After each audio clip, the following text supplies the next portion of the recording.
Vamos a pasar a la malformación anorrectal, ¿sí? No es una atresia digestiva, solamente para que les quede claro. La malformación anorrectal pertenece a otro capítulo completamente diferente, tiene una alta incidencia, 1 en 4.000, y como todo en la parte pediátrica, se produce por una alteración en el desarrollo embriológico que sucede entre la semana 4 y 7 de gestación y se produce por una anomalía de la partición de lo que conocemos como cloaca o membrana cloacal, ¿sí? Entonces, aquí esta hendidura se llama seno urorectal, porque justamente el progreso de este seno hacia la parte caudal donde está la membrana cloacal va a separar en la parte anterior a lo que va a ser el seno urogenital primitivo y en la parte posterior lo que va a venir a ser el canal anorrectal. Cuando hay una anomalía en la partición de la membrana cloacal, se genera este espectro de malformaciones que son las llamadas malformaciones anorrectales, ¿sí? La clasificación que se usa desde hace algunos años y actualmente es la clasificación de Peña, ¿sí? Peña es un médico que se ha especializado en lo que es malformaciones anorrectales y las clasifica de acuerdo a la presencia de si se presentan en mujeres o en hombres. Entonces, antes se hablaba de las malformaciones altas, medias y bajas y eso ya quedó en desuso porque ahora lo que se hace es una diferenciación del tipo anatómico, ¿sí? Entonces, tanto en hombres como en mujeres podemos presentar una fístula rectoperineal, quiere decir que el ano no se abre en el orificio que debería estar en la confluencia del esfínter, sino que se abre por delante del mismo en la región del periné, ¿sí? Que en el caso de las mujeres es entre la horquilla vulvar y el ano, y en el caso de los varones en la cara posterior de la bolsa escrotal y el ano. Y lo que corresponde a la estenosis o atresia rectal, en la cual el ano está ubicado adecuadamente dentro de su esfínter, en su complejo muscular, tiene una adecuada contracción, tiene una buena conformación, pero, como su nombre lo dice, hay una zona atrésica a nivel del canal anorrectal, justo en la unión del ano y el recto, o puede ser también una estenosis. En ambos casos, tanto en hombres como en mujeres que pueden presentar esta patología, este tipo de malformaciones se pueden corregir sin colostomía. Lo que quiere decir que se hace la reconstitución del ano recto de forma primaria, la llamada ano recto plastía sagital posterior. Ese es el nombre de la cirugía, ¿sí? Pero hay otro espectro malformativo tanto en mujeres como en varones. En el caso de los varones puede presentar fístulas a nivel de la uretra, ya sea a la uretra vulvar, que es la porción más baja, o la uretra prostática, que es la que pasa justo por la próstata. Siendo esta, la vulvar, la primera en frecuencia para el varón y la prostática la segunda en frecuencia, ¿sí? Y en los casos más altos, en los cuales desemboca el recto a nivel de la vejiga, las famosas fístulas rectovesicales que representan el 10% del espectro malformativo de las MAR. Y en aquellos pacientes, tanto hombres como mujeres, que no se evidencie una salida de deposición, ya sea por la orina o en el caso de la mujer, por un orificio único a nivel del genital externo, y no lo evidenciamos tampoco en un examen de orina, como meconio oculto ahí, son los pacientes que no tienen una comunicación a la vía urinaria o en el caso de la mujer a la vía reproductiva. Entonces son los llamados sin fístula, ¿sí? Es decir, el recto termina en un saco ciego por dentro y no llegó a tener ninguna continuidad ni con la piel ni a la vía urinaria. Estos pacientes que tienen MAR sin fístula representan el 1%. Y es el tipo de MAR que con más frecuencia presentan los pacientes con síndrome de Down. ¿sí? Los niños con síndrome de Down pueden presentar hasta un 2% MAR, malformaciones anorrectales, y el porcentaje que presenta el MAR, 95% son simples. Entonces, lo más frecuente es en pacientitos con Down.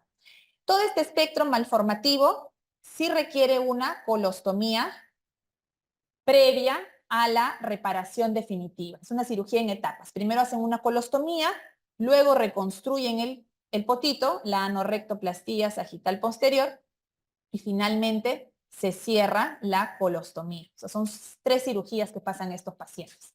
En el caso de las mujeres,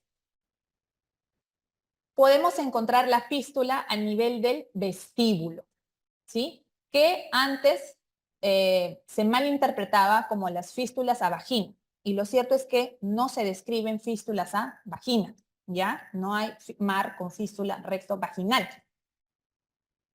La primera infrecuencia es esta, la fístula recto vestibular. La segunda infrecuencia es esta, la cloaca. La cloaca quiere decir una desembocadura común, como la vimos en esta imagen, de la vía geniturinaria y digestiva. Quiere decir que cuando uno abre los genitales externos de una bebita que tiene sospecha de cloaca, lo que va a evidenciar no son 3 agujeros que deberían tener, meato urinario, introito vaginal y por debajo el ano. Estas pacientes presentan un único orificio a nivel de lo que debería ser su introito, ¿sí? Se ve un único hueco.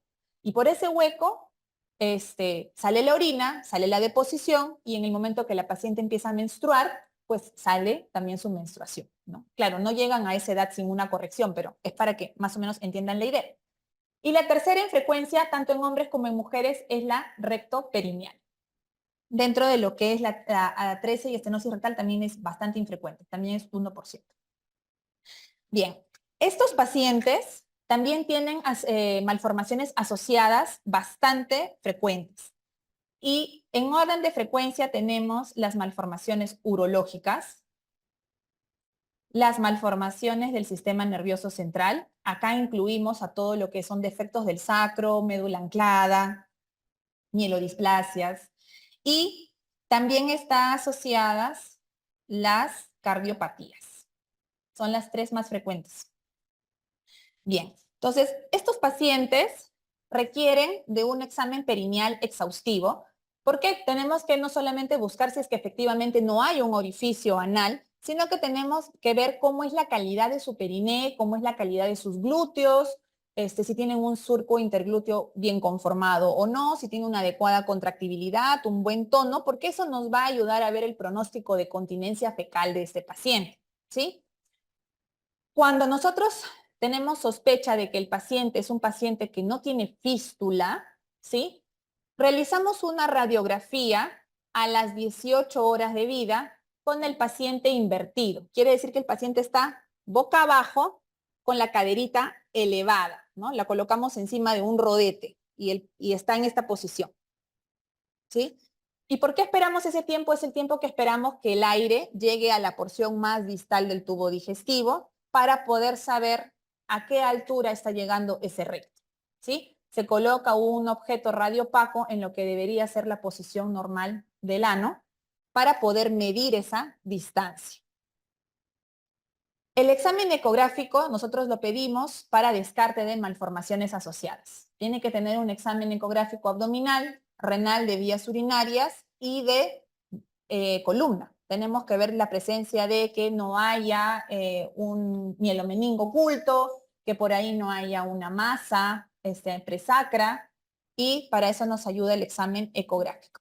Y lo que es el examen de orina para poder detectar si es que no hay restos de meconio, sobre todo si son varoncitos, que pueda estar insinuando una fístula ya sea a uretra, ya sea vulvar o prostática o de vejiga. Dentro de lo que es o lo que deberíamos también solicitar y que obviamente no lo pedimos, pero está indicado también es la resonancia magnética, ¿sí? El tema con las resonancias en los pacientes chiquitos es que obviamente tiene que ser con sedación porque son exámenes largos, pero definitivamente tienen mayor sensibilidad y especificidad, sobre todo para detección de malformaciones del sistema nervioso central. El pronóstico de estos pacientes depende mucho de lo que es la continencia fecal y la continencia urinaria. Entonces, tenemos que estos pacientes, la fístula rectoperineal, la estenosis o atresia rectal, y los que son sin fístula, por lo general, tienen un buen pronóstico de continencia fecal. Tanto así que se van al extremo del estreñimiento, de la constipación. Y hay que manejar el tema de su constipación. Por el contrario, si presentamos fístulas rectovestibulares, rectouretrales o rectovesicales, por lo general está asociado a mayores malformaciones, no solo geniturinarias, sino también del sistema nervioso central, y eso hace de que se asocien frecuentemente a cuadros de incontinencias urinarias y que tengan los llamados accidentes, o sea, que tengan un grado de incontinencia fecal, ¿ya? Mientras más arriba, mientras más largo es la distancia entre el recto y lo que debería ser su posición inicial, más alteración malformativa tienen estos pacientes y peor pronóstico de continencia, ¿sí? Entonces, Peña justamente diseña este modelo que es el índice sacro para poder predecir cómo va a ser la continencia fecal en estos pacientes, ¿sí? Y traza 3 líneas en paralelo, A, B y C.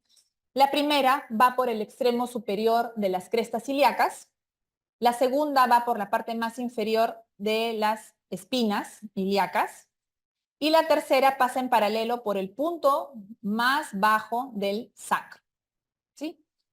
Y hace una división entre las 2 líneas inferiores sobre las 2 líneas superiores. Entonces, hablamos de un índice sacro normal cuando este es mayor o igual de 0.7. Y hablamos de un valor indeterminado cuando va de 0.41 a 0.69. Y hablamos de un paciente incontinente fecal cuando es menor o igual de 0.4. ¿Qué sucede con estos pacientes? Pueden tener, como dijimos, otro tipo de malformaciones. Y uno de los síndromes que se asocia a este espectro malformativo es este, el síndrome de Currarino. El síndrome de Currarino es la asociación de 3 factores. El primero es una malformación anorrectal, que por lo general es estenosis rectal, pero puede presentar otro tipo de MAR, sí puede tener el Currarino otro tipo de MAR, pero por lo general es la estenosis rectal. Esta está asociado a un defecto sacro, que por lo general es el sacro encimital, ¿sí? Y a su vez está asociado a una masa presacra. Ante la presencia de un síndrome de Currarino, que es bastante frecuente en el caso de las rectoperineales, el pronóstico de continencia, tanto fecal como urinaria, decae. De lo que podía llegar a ser un 100% de continencia fecal, se ve completamente alterado por la alteración del sacro y por la presencia de la masa presacra. Ya su pronóstico continente disminuye ante la presencia de este síndrome, ¿sí? Entonces, cuando tenemos que realizar las colostomías en este paciente, y este es el dato importante porque esta es la pregunta que les viene en el examen, es dónde hacemos la colostomía.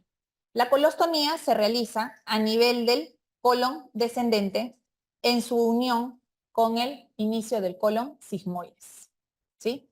El cabo proximal es este y esta se considera una fístula. Se le considera fístula porque no se hace una maduración del ostoma. Es al ras de la piel. Y esta nos ayuda para completar estudios, hacer estudios contrastados y hacer lavados del cabo distal para mantenerlo limpio y de esa forma poder planificar lo que es la anorrectoplastía y el cierre de colostomía posterior. Colostomía desfuncionalizante con fístula. No es doble boca, porque el cabo distal es una fístula. No hacemos maduración de ese ostoma. Queda un huequito enano al ras de la piel. Como les digo, solamente es para introducir una sonda y hacer lavados, porque obviamente el colon va a seguir generando moco y ese moco se va a endurar y hay que tenerlo limpio. Y también para estudios contrastados para saber con seguridad hasta qué altura está llegando ese bolsón rectal para lo que es la siguiente cirugía.